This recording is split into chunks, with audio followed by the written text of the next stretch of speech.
Hello dear friends, welcome back in our channel Indus Lex. It is an official channel of Indus Lex Foundation. This foundation is working continuously among the people of India, creating awareness regarding to the legislative policy. And in this context, we have already discussed how Section 69 is unconstitutional and how it would be very draconian when somebody is going to misuse. Dear friends, in a criminal law, whatever the act make punishable, there is lots of chances that it would be used as a tool, used as a weapon by anybody who knows how law works. And therefore the vague language of section 69, which says that if anybody by using deceitful means or making false promise without having intention to fulfill the same indulge into a sexual activity with women, it is a punishable act, punishable with 10 years of imprisonment. But this section is a vague because it uses the term deceitful means, which may be for the promotion or for the employment or for the marriage suppressing identity. That all comes in the word deceitful means.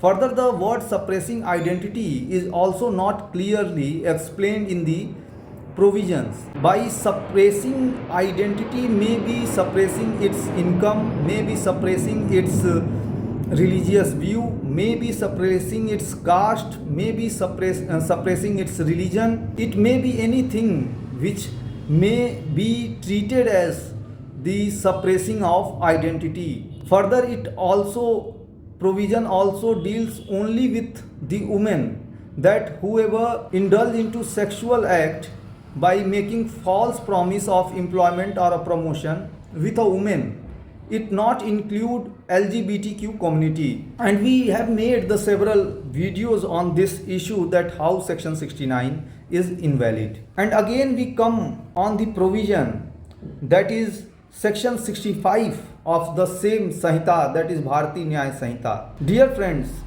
the code, Indian Penal Code, which is a code of offences, the act which make punishable by the code is 8060, replaced by the newly act Bharatiya Nyaya Sanhita 2023. In old code, the definition of rape is given under section 375 under the head of offences against human body. But in this Bharatiya Nyaya Sanhita 2023, legislature make a separate head, that crime against women, offences against women, chapter 5. And chapter 5 start from section 63 with defining the word rape, meaning thereby legislature has intention to put those offences which is of serious and grave nature in the initial part of the Sanhita. And with this intention, the chapter 5 start from section 63 is there in the Bharati Nyaya Sanhita. Why we are going to discuss section 65? Because it provides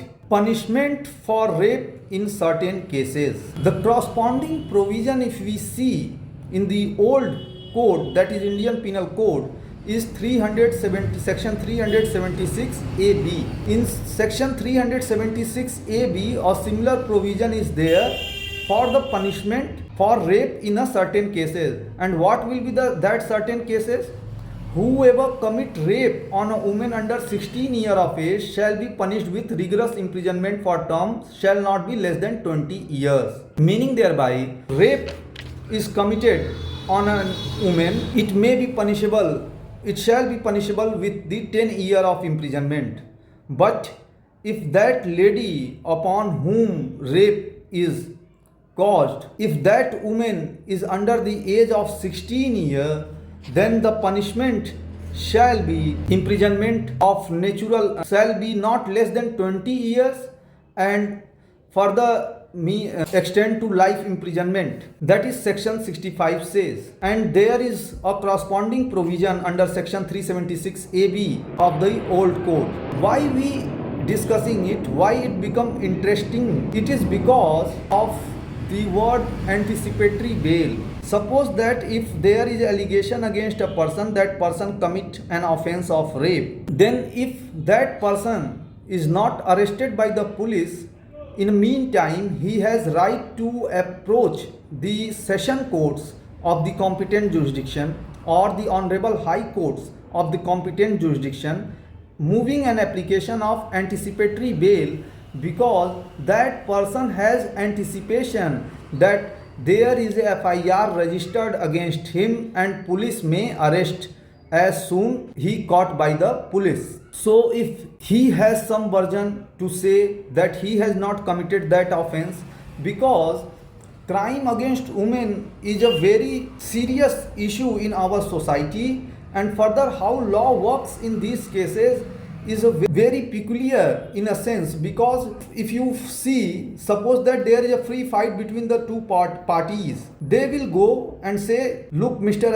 SHO, particular person or a group of persons come and beat me, then an FIR is lodged, then a trial proceeding will move on. In trial proceeding there are several witnesses, and if the witness among whom there is eyewitnesses are there, their credibility is much higher. If injured witness are there, his credibility is much higher than even than the eyewitness. In a case of rape, woman is victim, and that victim is an injured. Injury is not in the sense that he suffered a physical injury, but what the trauma she actually faced is make him a injured witness, and his statement and or her statement of the injured witness is dealt with high credibility without suspicion. So in a cases of rape where woman says that particular person committed offense of rape against her testimony is sufficient to prove the guilt of the accused. Although if she is a sterling witness, her testimony is credible, he is consistent throughout the trial, throughout the investigation, it all the other part, but what the main thing is that she is a injured witness, she suffer what caused upon him, on her. Therefore if she is saying that person has committed rape on her, her testimony will be believed by the court without any doubt. So it is a very natural that there is a chance of malicious prosecution invoking this section, that maybe there are couple, maybe there is a family issues, day in and day out there is application on given to the station house officer alleging that the particular man has committed rape against her, and then FIR is lodged, and people has right to file anticipatory bail application if they not caught by the police, or may file bail application if they caught by the police and sent into the custody. In these cases, anticipatory bail application is a shield which can be used by the accused for protection of his personal liberty. But Section 65, punishment for rape in certain cases, firstly provide punishment of 20 years shall not be less than 20 years if the offense is committed against a woman who is below the 16 year of age, and the corresponding provision for anticipatory bail application earlier in the criminal procedure code is section 438 CRPC, but in Bharati Nagari the corresponding provisions of anticipatory bail application is section 482. In subsection 4 of section 482 Bharati Nagrik Suraksha Sanhita 2023, it says nothing in this section shall apply to any cases involving the arrest of any person on acquisition of having committed an offence under section 65 and subsection 2 of section 70 of the Bharati Nyaya Sanhita 2023. What is section 70 of subsection 2? It's section 70 is relating to the provision of gang rape, and the corresponding provision under the Indian Penal Code is 376D, 376DA, 376DB of the Indian Penal Code are the corresponding provision. So if your case is fall in section 65, that the informant is below the 16 year age, victim is below the 16 year age, then you accused has no right to file an anticipatory bail application in a common prudence in a criminal jurisprudence is seen as a very important right. Article 21 says protection of liberty, and if a girl age of 16 year tell that the boy age of 18 year has committed offense of rape, then that boy has no right to file anticipatory bail application before the court by saying what is the truth. Meaning thereby, if there is a woman who is alleging that a particular man has committed offense of rape against her, then maybe that person approaching timely to the session court or honorable high court may say his version, has opportunity to be heard. In administrative law, we are aware that there is a concept of principle of natural justice in which everybody has right to be heard. But here, due to the allegation of such serious nature that he has committed an offense against a woman who is under 16 years of age, Section 482 Bharatiya Nagarik Suraksha Sanhita 2023 subsection 4 of Section 482 of BNSS bar that accused to file an anticipatory bail application. So if a 16-year-old girl says that this person has committed offense of rape against my body, then that person has to go into the jail and then he may apply for bail. But if suppose that woman is of 19 years of age, then that person has right to file anticipatory bail application. Further, in cases of gang rape, there is also a punishment of 20 years. And if the gang rape is committed against a woman who is under the age of 18 years, again the accused person has no right to file anticipatory bail application. Dear friends, anticipatory bail application is a right where an accused person who is maybe innocent, who maybe has guilt, has given right to those person that he may approach the session court or honorable high court and may tell the court that whether that they have committed an offense or not, whether what is his version. Because when informant lodge an FIR in the police station, accused has no right to anywhere to say. Even the police has no authority to see what the accused has its version. In India, whenever complaint received to the station house officer, it is his duty. He first reduce that complaint into the writing if given orally, or if given in written form, he shall lodge the FIR. He may permitted to do inquiry in only to the such cases in which inquiry is permissible in the light of Lalita Kumari versus State of Uttar Pradesh, such as offences relating to matrimonial dispute, offences relating to commercial dispute, offences relating to the medical negligence, etc. Apart from these offences, whenever a complaint received to the station house officer, he is duty bound, without finding the truthness or veracity of the complaint, he shall lodge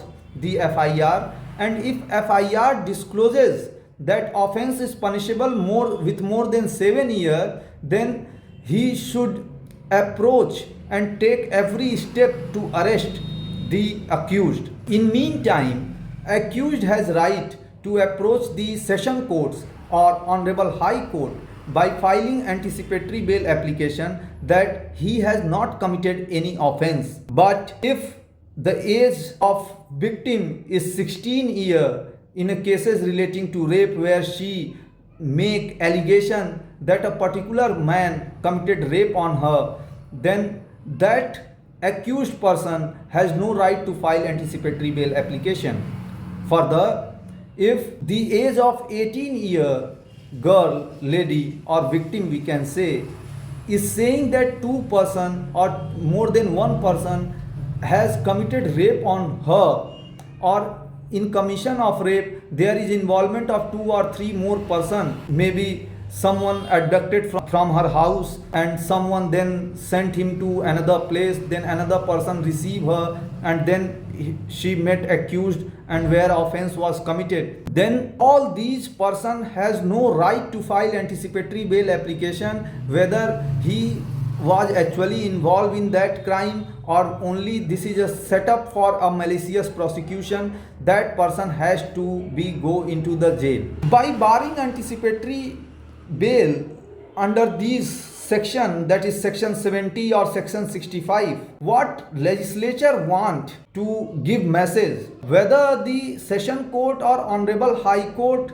is not able to decide the veracity of the case upon listening, why the accused has to be sent in jail in such cases where merely allegation is sufficient, merely allegation testimony of that victim, because that victim is an injured victim, is sufficient, her testimony is sufficient to convict the accused. Then what will be the problem if that accused has right to approach the honorable high court or session court to say about his version, that whether he is there or not, or whether he has any participation, or whether he has any knowledge about that such act will be committed or not. So as a citizen of India, we has to learn that how the criminal judicial system is working, and by making such express provision barring the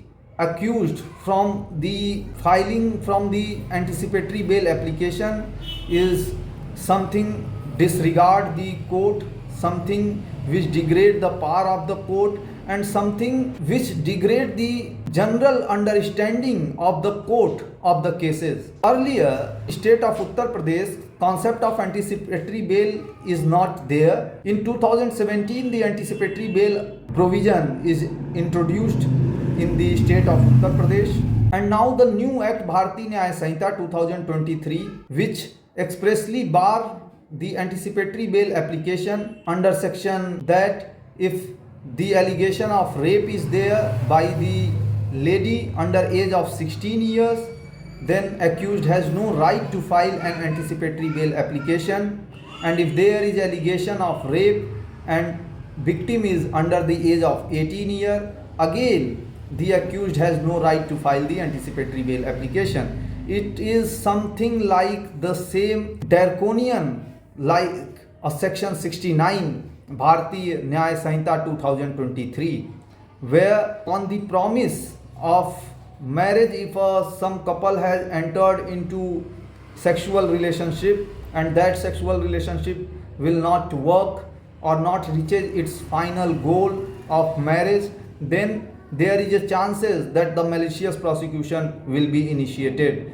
So nobody is telling that you don't file a complaint of such offenses has been occurred against you, but there should be fair play background, because in a court there is huge pendency, there is short of employees, there is shortage of judges, and there is very short availability of the time. If the bail application will be not decided in a few days, in a few hearing, then that file will not be decided for several years, and several body is in jail where trial is at very initial stage. So procedure of trial is something a lengthy procedure which took 2 years, 3 years, 7 years, sometimes 10 years, and the person without hearing or in jail because there is paucity of time to be heard by the courts. So if the person who is completely innocent and a malicious prosecution is started against him, in these cases the person has to go into the jail. Even it doesn't matter how much he is innocent, he has to surrender and go into the jail. Thank you.